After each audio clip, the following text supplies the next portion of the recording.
ایک بہت بڑا عالم تھا، اس نے بتایا کہ ایک عارف ہے جو ہر وقت سوتا رہتا ہے. اس کے پاس پہنچا، اس کو ڈھونڈا، دیکھا مسجد میں سو رہا ہے، تکیہ لگایا آرام سے سو رہا ہے. جب اٹھا اس کے ساتھ بیٹھے ہوئے انتظار کیا، کہا یہ ماجرا کیا ہے، تم عارف ہو تم سو رہے ہو؟ کہا میں نے 40 سال تک اپنی نگاہوں کو جگا کے رکھا کہ مجھے اس کا دیدار ہو جائے.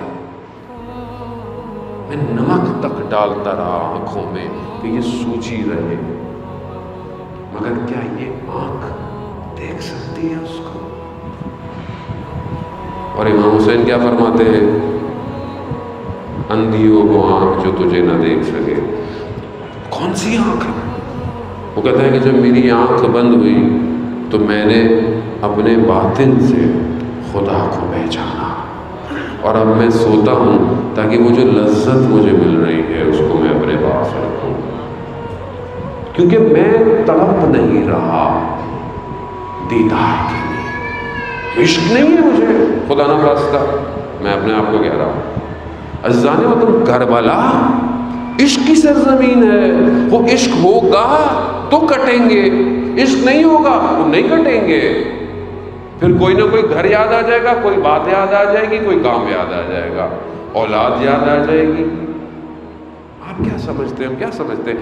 امام زمانہ عجل اللہ تعالیٰ فرجہ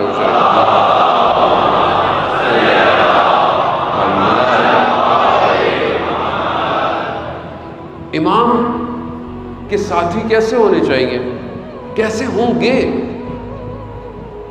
جیسے باقی ائمہ کے ساتھ لوگ تھے، وہ خصوصیات ہونی چاہیے. اور ہم سب سے زیادہ کربلا والوں کا ذکر کرتے ہیں. وہ ویسے تو نہیں ہو سکتا، کوئی بھی نہیں ہو سکتا، لیکن وہ خصوصیات کو حاصل تو کر سکتے ہیں. کیا امام زمانہ کو ایسے لوگ چاہیے کہ جو صبح امام کے پاس جائیں پھر بولے مولا بس اب میں گھر جا رہا ہوں، مجھے کوئی کام ہے؟ ایسا کریں گے آپ؟